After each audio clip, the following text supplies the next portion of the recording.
燒乳豬仔真係要手急眼快啊，1秒鐘就會燶噶啦。紅雲燒乳豬喺廣東，無論生日宴會、開業典禮、清明拜拜都會用到紅雲乳豬。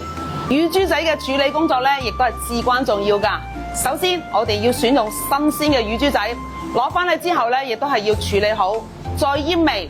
呢個醃味我哋都已經係用咗40幾年㗎啦。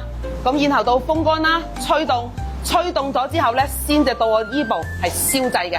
我哋嘅燒乳豬係用傳統嘅燒製方式，明火印手一直去燒製㗎，係手工嘢嚟㗎，冇得急啊！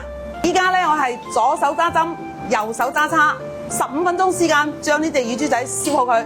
我哋燒乳豬仔之前就要將成隻乳豬仔加溫度，咁樣先至爆皮靚好多㗎嚇。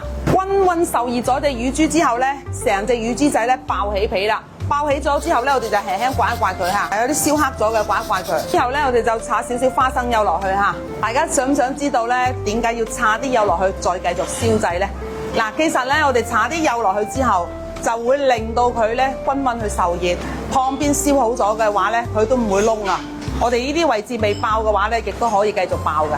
嗱，邊個位置唔夠火力，我哋就燒邊個位；邊個位置未爆起身嘅話我哋就燒邊個位置。